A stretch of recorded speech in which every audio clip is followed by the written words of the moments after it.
Hey everyone, how's it going? And here today for this video, I'm here to talk to you guys about the last little bit of news that we have for the Crown Tundra leading up to the 22nd release in October. Let's go.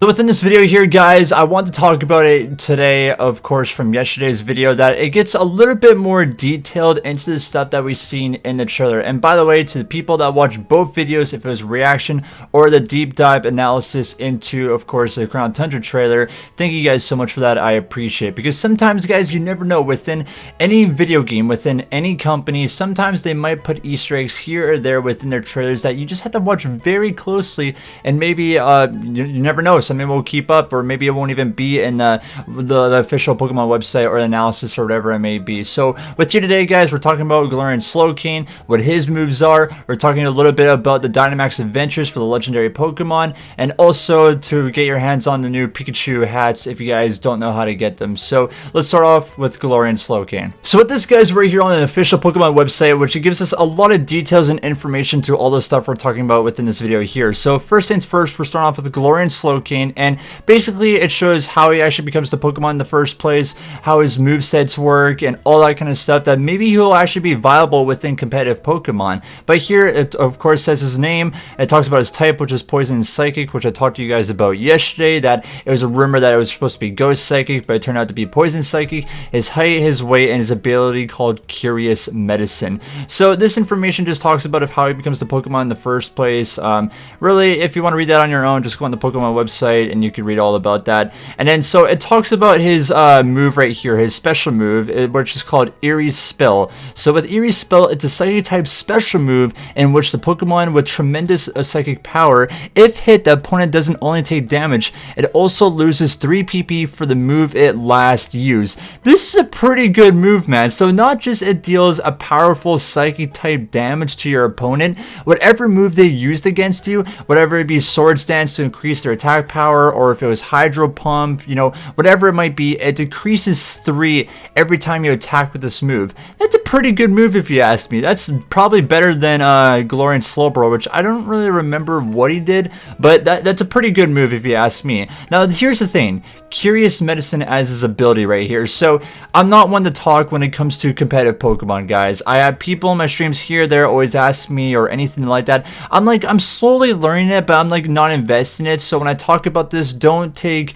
my words for it. If you're a way better Pokemon competitive user or player, or you know everything about this, you could definitely tell me wrong in the comments down below, because like it takes a little bit to get into a competitive setting, whatever video game you're on, but I think I slowly want to get into it. I just haven't really made my mind up yet. But either way, enough of that. So Galarian Slowking's ability, Curious Medicine, is a new ability introduced with this expansion. When a Pokemon with this ability enters the battlefield, allies stat changes are reset. And it's a perfect example right here with Arcanine. If someone brings him out and has Intimidate, which of course cuts your attack power, everyone knows that, this actually full on resets it and it doesn't happen. So this is pretty good for VGC, for the competitive Pokemon circuit. This could work anything else, like I'd say Swords Dance is a good one, right? Increasing your attack or whatever it may be, that it could just reset all of that. This is a good Pokemon to have, especially if you're facing someone against competitive that has a very strong Mon that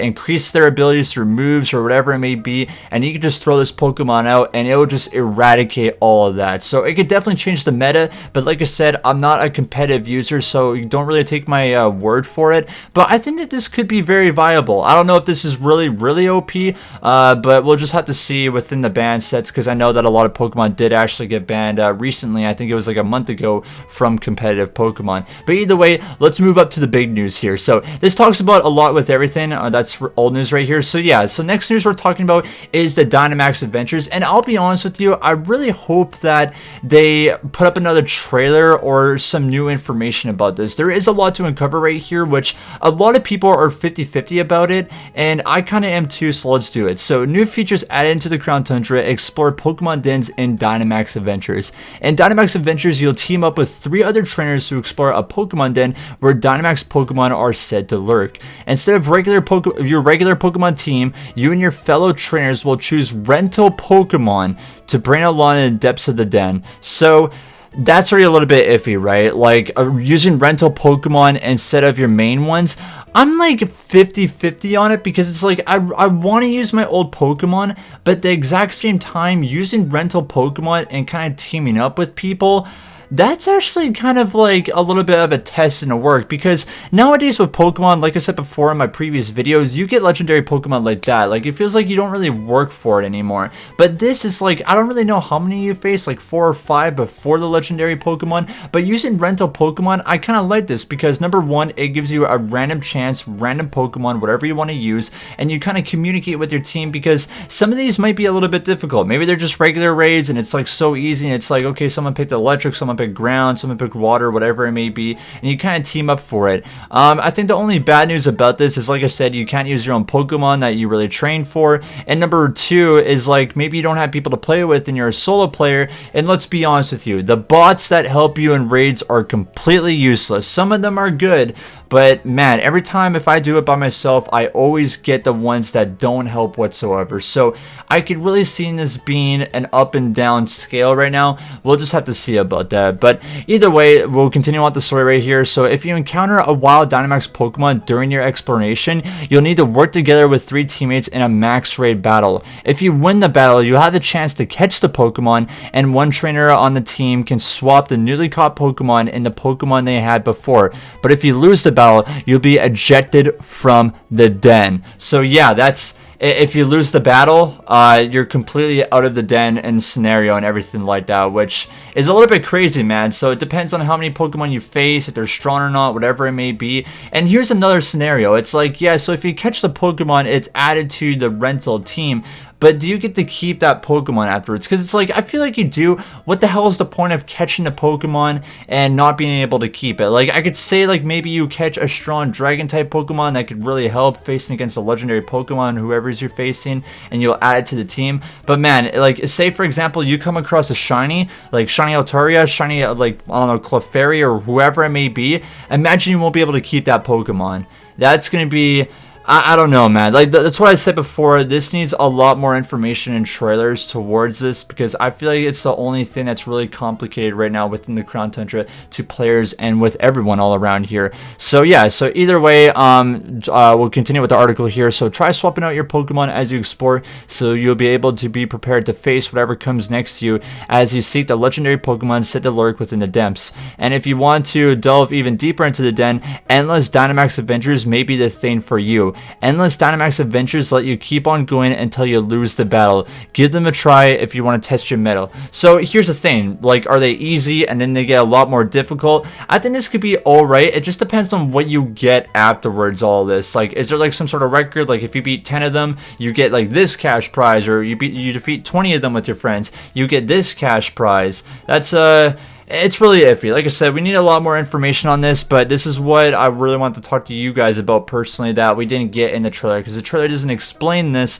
It just shows off of, oh, there's legendary Pokemon in these raids, you know what I'm saying? Next part I want to cover is legendary Pokemons from past games are back. I talked about this on my previous video, saying that there's going to be, you know, select Pokemon that are version exclusive. It makes total sense about this. There's no way that you're going to get every single legendary Pokemon within your game if you're on Sword or Shield. They're going to be split up. When it comes to the 3 Pokemon though, I'm not really too sure about that. What I'm talking about is like Rayquaza right here, for example, right? Like, let's say Sword gets Groudon, Shield gets Kyogre, and then you get Rayquaza afterwards, finding him in the den. I'm referring this to Heart Gold and Soul Silver, because if you guys know, if you played those games before, I believe Silver actually was Groudon, and then whatchamacallit, Heart Gold was Kyogre. And then if you put both of them into your video game, you go over to Professor Oak and Kanto, and he gives you the Jade Orb. You go back to where you face Groudon or Kyogre within your games, and you're able to catch Rayquaza. So is that mechanic in this game? We have really no idea right now. Basically, the description just says within the Crown Tundra, you'll be able to encounter every legendary Pokemon that has appeared in the main series of Pokemon games. Find legendary Pokemon during your travels in the Crown Tundra or while you're on Dynamax Adventures. You'll have a chance to catch them. Some legendary Pokemon Pokemon appear only in Pokemon Sword or Shield expansion pass, while others appear only in Pokemon Shield with the Shield expansion pass. So yeah, it makes sense right there. We've seen that Pokemon could follow you here or there. That has been through everything, but yeah, we'll just have to get a list here soon. I'm pretty sure people that data mine the game, or maybe we'll get some sort of trailer for it, or maybe there'll be some pictures here or there of, like, let's say I don't know, we'll pick one Pokemon, we'll get Raikou for example, right? Maybe Pokemon puts up on social media that here's Raikou, and then on like the bottom left, like every concept art for a video game, it will say Pokemon Shield or Pokemon Sword or whatever it might be, and that kind of confirms the legendary being part of that game. So once we have confirmation about this, I'll make a video about it, but I just thought that I would talk about that there. And then basically the Galarian Star Tournament just talks to you after you beat the Crown Tundra. You'll be able to participate in the Star Tournament in the city of Winden. This tournament is Leon's brainchild, intended to fire up the spirits of the Galar region. Once you accept Leon's invitation, you'll be able to pick a partner with among the many trainers you met throughout your adventures in Pokemon Sword and Shield, as well as the expansion pass, and team up for a multi-battle tournament. Depending on who your partner and who your opponents are, you may glimpse new sides of some familiar faces. So yeah, we don't really know what the rewards are after this. Maybe just like some sort of mini game that you play with, but I just thought that there's still a little bit of information on that, just in case if people are kind of bored with Tundra and want to do something else. Right here, so this is the big thing, right? This is the biggest item that everyone is happy for. If you're playing through the story, if you're a shiny hunter, or your competitive Pokemon, this is absolutely huge. So the ability patch, a new useful item for raising Pokemon. In Crown Tundra, you're able, you may get new items called ability patches. They're hard to come by, but worth the effort. If you use one on one Pokemon, its ability will change to its species' hidden ability if it has one. With an ability patch and a helping of Max Soup from the Isle of Armor, you could bring out the hidden ability of the first partner Pokemon you choose at the beginning of Pokemon Sword and Shield, and give it the capability to Gigantamax as well. So it's just referring to the first partner Pokemon you got. You could do this with any other Pokemon, but like that's what I'm saying about story right now. Like imagine you're going through the story the very first time, you pick Cinderace, you pick Grookey, you pick Sobble, whoever it might be. You could literally have the hidden abilities for them playing through the story. Like just imagine using a hidden ability Cinderace within the story for the very first time, especially the people that want to buy the full game on, what was it, November 6th? That comes with the full expansion pass. That's really OP right there for the people that want to play through the story. 2 for shiny hunters, man. Like it's such a wonderful thing. There's multiple times where I had to go and hatch or go in the wild area to find a Pokemon over and over and over again, and I wasn't able to find a hidden ability. Before the Isle of Armor started, I looked for Scorbunny 4 times. The 4th time was the charm, and I was able to get Libero for it shiny. And now that you could just use an item to do that, it's wonderful for shiny hunters. If you're doing the wild, wild encounter method, or you're doing the Masuda method, it's a wonderful thing to have. And also for competitive Pokemon players, hidden ability for Mons is going to be great. It's going to really boost up your team and really dominate the competition of whatever team you're using. Like I said, I don't play competitive Pokemon. I can't really talk a lot about that, but it's wonderful for everyone for those categories. For story, shiny hunters, competitive Pokemon, it's just a wonderful tool, and I just thank Game Freak and Pokemon for putting this in. It just depends on how you get it and how many you could actually have. My guess is it might be like the mushrooms you find for the Max Soup. Maybe you find like a little bit and then have to wait a day, and you could find them again or make them.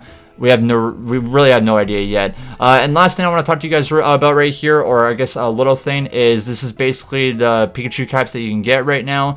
It just talks about like going to your games right now, select the mystery gift, put in the codes for Pikachu Get and I Choose You. This is the Pikachu hat for the new movie that's happening with Coco, I believe. And then this is the original Ash Ketchum Kanto hat from the Indigo League. And you just enter the password, it goes into your first box in your PC, save the game so that the Pokemon doesn't disappear, and you're all good to go, and that's like that. So other thing I really want to talk about right here, guys, is I'm on Twitter right now on Cerebi, and so right here, this is what I meant about time zones, that it might be very different for this compared to other releases. And what I mean by that is, the therapy note, the Crown Tundra expansion is to be released on October 23rd, 2020 in Europe and Japan, indicating a late night / early morning release. So if you're in the UK, if you're in Japan, it's going to be kind of a good time for you. Like, that's kind of like what we got for the Isle of Armor for, I guess, North America, right? It was like 10 a.m. somewhere around there. That's going to be like that for Japan and Europe.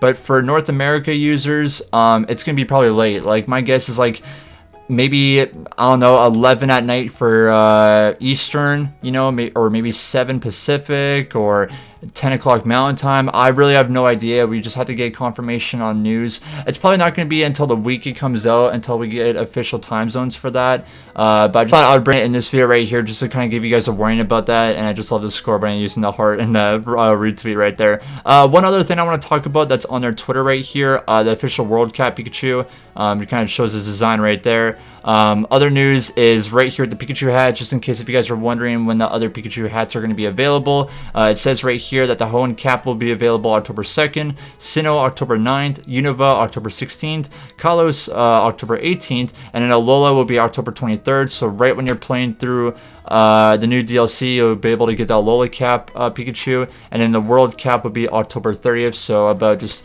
8 days when the DLC is released, you'll be able to get every single Pikachu hat. So make sure, guys, to kind of, I don't know, maybe take a picture or something like that to remind you. Every time when a Pikachu hat comes up, I'll kind of fill you guys in just in case if you guys do forget and want to actually get the Pikachu within the box of your games. Hope you guys enjoyed this. Like I said, I really wanted to do a separate video on this because it really explains a lot of the stuff that wasn't part of the trailer right there. But yeah, it's getting exciting with the Crown Tundra, guys. Basically, all the information we're going to get right now is maybe they'll do a launch trailer for it. Maybe they'll explain a little bit things here or there. We'll probably get concept art for it. And then we just have to wait and see if maybe data miners discover something else that we really have no idea about. But if you guys did like this video, make sure, of course, to leave a like, comment down below. What are your guys' thoughts and opinions on all of this? Are you guys still excited for the Crown Tundra right here? What are you guys doing to prepare for it? And subscribe to the channel. That'd be greatly appreciated. Anyway, guys, we'll see you, of course, in future videos here for Pokemon Sword and Shield, the Crown Tundra, and many more here on this channel. But much love, guys. Have yourselves a wonderful day, and thank you so much for watching.